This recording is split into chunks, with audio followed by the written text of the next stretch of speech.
idol, lalagyan natin ng mantika idol para makagisa tayo ng pansos mga idol. Nilalagyan natin idol yung sibuyas idol para mabango-bango din mga idol. Isunod na natin ang bawang idol. Yun. At pagpula-pulaan lang natin ng konti mga idol. Yan ang mga idol, ilagay natin na yung paminta mga idol. Pag-halo-haloin na natin sila idol. Paglalaban-labanin na natin sila. Tapos ilagay natin to idol, mga sangkap na to idol, suka.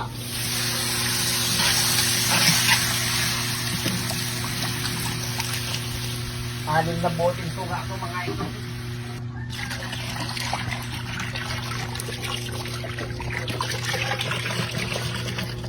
Pin mo idol, 5 kilong asukal.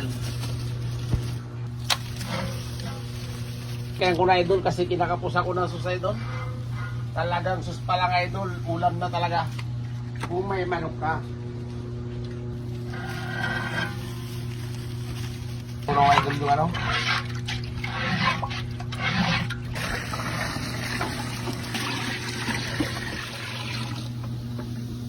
Color idol.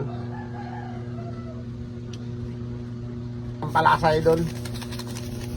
Dali lang pagluto ng sus idol. Lagyan muna natin mga idol ng asin. At matagal to ngayon na idol bago kumulo kasi bago ang kaldero mga idol.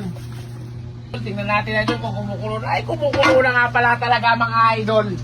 Ilalagay na natin to idol kung start na to idol at matagal magkulo idol. Isang dekada bago naluto ang sus ko idol. Sa laki kasi naman ba ng kaldero na to? Natin to full stop idol.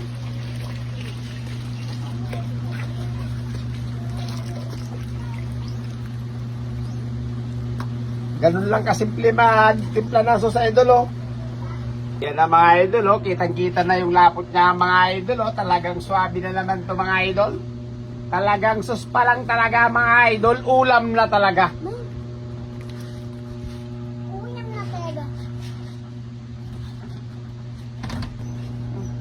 Ayan na mga idol oh, sasalayin natin mga idol para talagang Sabi. swabe. Pag nasala talaga idol, swabe talaga to idol. Ganun lang kasimple magluto ng sos idol.